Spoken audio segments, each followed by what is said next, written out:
What I want to talk about in relative strength, I want to make it clear this isn't RSI, the indicator. This is just a basic general definition, relative strength.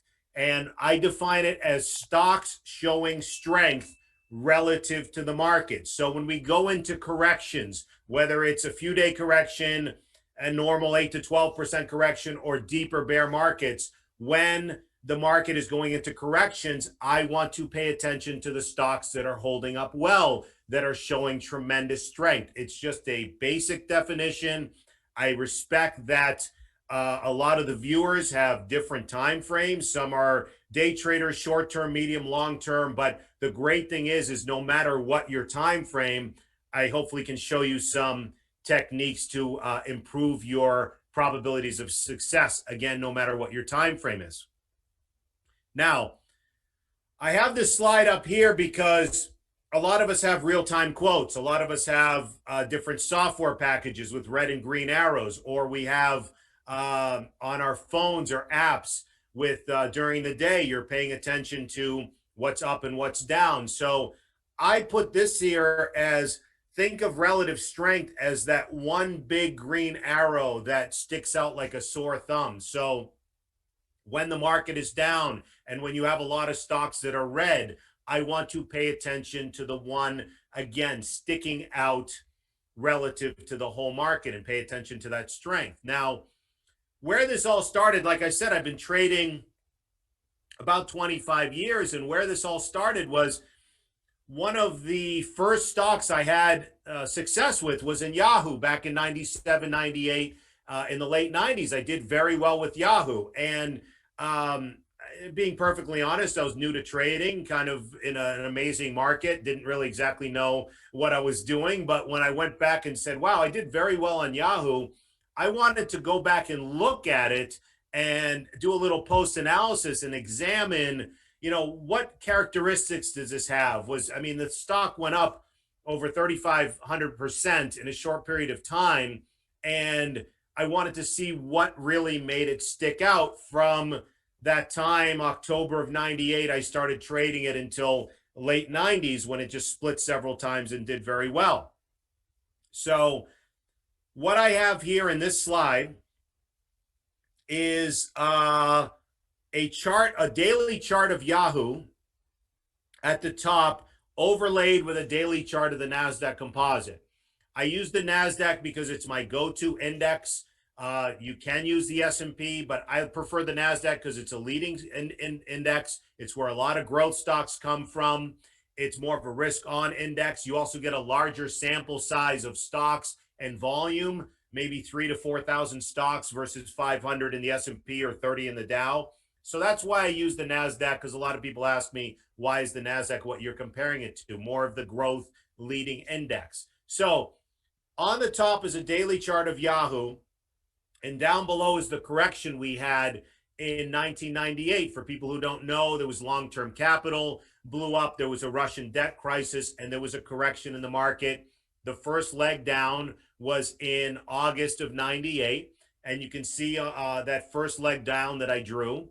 And you can see Yahoo went into a correction during that first leg down. Now, the market started to rebound in between those two red lines, and Yahoo went up to new highs. And that was interesting to me about how strong the stock was. Now, the second half, the right side of this chart, is the part that really sticks out. We had one more leg down into that low, October 8 of 98. And if you look at Yahoo, this thing barely corrected. It just held up. That blue line up above is its 50-day. The market's getting slaughtered. The S&P, Nasdaq, everything's getting hit. And Yahoo barely corrected. And what I like to think about is some people have heard the expression, it's like a beach ball underwater. If you think about it, is the concept of relative strength is when the market is correcting, there are certain stocks that are under accumulation. And as soon as any tension is relieved off of the market, these stocks have a high probability of exploding to the upside.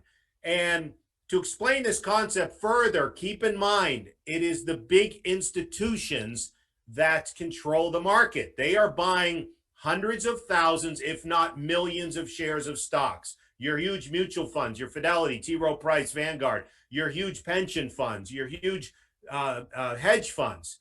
And a quick example is one of my friends is one of the largest traders at Fidelity. When a money manager comes to him and says, I need you to buy 3 to 5 million shares of the stock and do it over the next few weeks, that is a huge order that he has to put in. And I always joke with him. I'm like, can you give me a call before you put in the order? But because he doesn't want to go to jail, he never calls me.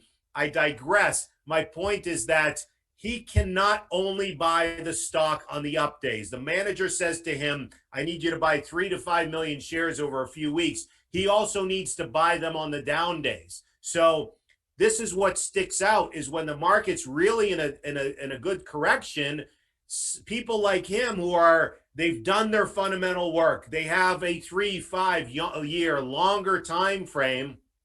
They also have to buy on the down days. So while a lot of our individual retail traders were looking at bases and trying to analyze bases, keep in mind the big institutions are creating those bases by accumulating shares. So as soon as we bottomed in early October of 98, a little bit of tension gets relieved off of the market and Yahoo takes off. And going back to that slide, that arrow on the left is right around when Yahoo emerged to new highs. As I said earlier, and then it went on to a pretty big gain, but altogether it was over 4,000% in the late 90s. But this is what I alluded to earlier. No matter what your time frame, because I don't know everybody's time frame out there, I'm trying to address as many people as possible. Whether you're a day trader, swing trader, medium, long term, whatever your time frame is, I'm not only a good fan of getting strong entry points, I'm a big fan of trying to get a nice pool of stocks that have a high probability of doing well. So at least whatever you're trading, you're increasing your probabilities. I guess to make this as simple as possible, to sum it up, is if the market just got slammed and a stock didn't budge, that's telling you everything right there. That is telling you that market's getting killed and a light bulb should go off and you should say to yourself, wow, this stock isn't even budging. That means as soon as any tension is relieved off of the market, it has a high probability of moving higher. Now, a few points. A lot of people say this makes a lot of sense. What are ways to look for relative strength? And I'm going to take you historically through some examples here. Number one, pay attention. Remember I said a light bulb should go off when something is the market's getting killed and a stock is holding up so well. You got to pay attention to that. A light bulb or some sort of put down a note, move it up on your watch list and say, wow, this is incredibly strong. Embrace corrections. If I can pass along some experience doing this 25 years, the first 10, 15 years, I hated corrections. I used to get bummed out. We're never going to make money. And again, this stinks. This is the worst. Now I actually enjoy, I don't want to say enjoy, but I embrace the corrections because I know what comes out of this. As Peter Lynch said, in the past 100 years, 30, 40 something bull markets, 30, 40 something bear markets, whatever the stat is, I'm paraphrasing. The whole point is you have to accept there'll be periods when we'll have strong uptrends, but also accept there will be periods when we will have corrections and the market gives us clues. So rather than saying the market's getting killed or maybe I'm short some stock, why isn't this going down? Embrace those corrections and don't argue with the markets because the market gives you clues if you are paying attention. So I mentioned 98. Let me take you through some other corrections over the last 20 years and I'll try to make this, fairly painless and give you some great historical examples. We mentioned 98, long-term capital, that correction.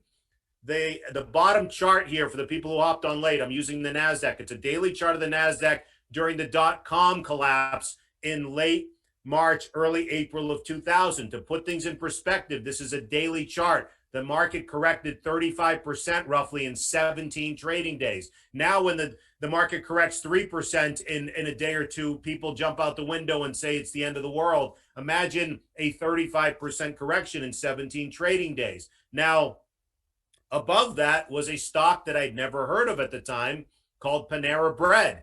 Not only was this stock holding up very well, this is split adjusted, are the prices on the right there.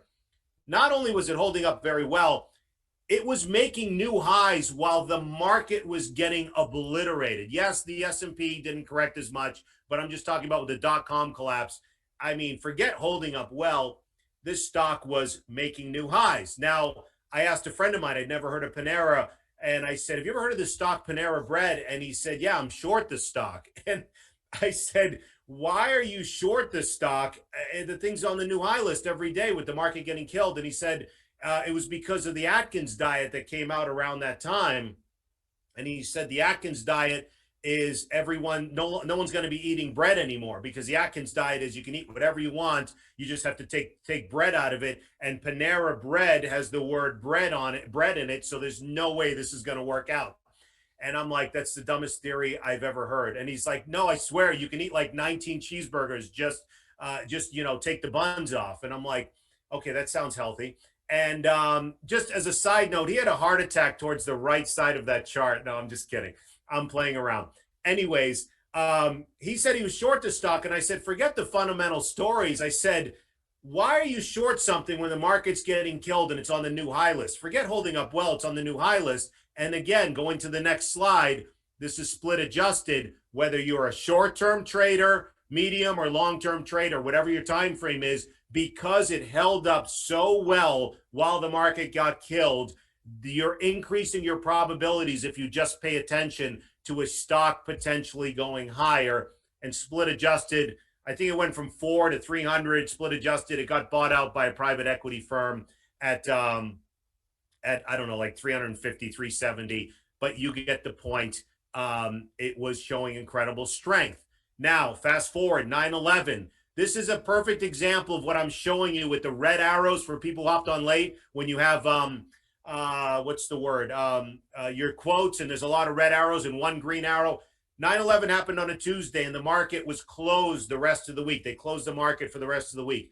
The market reopened on Monday, and I'm telling you, every single thing on my list was red. Every index was red. Every stock on my watch list, maybe 50 or 70 stocks, every single thing was red, except one stock on my entire screen finished green that day. And that stock was Whole Foods. Used to be WFM. They changed their symbol to WFMI, and Amazon eventually bought them out. But on the bottom is the Nasdaq. When it gapped down, the Dow was down, I forget, 600-700 points on the open on Monday after 9/11.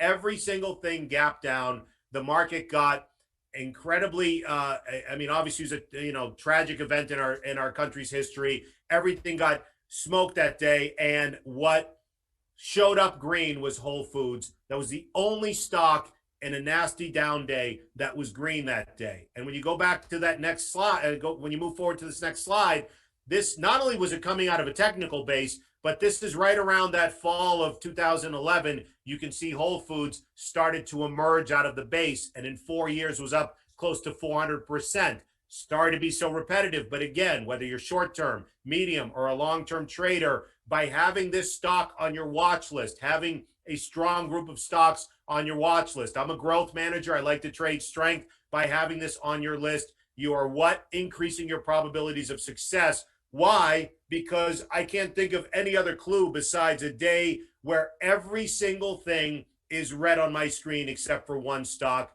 That's what I mean by pay attention, and the market gives clues. Once again, going back to my definition of relative strength, a simple definition of stocks showing strength relative to the market.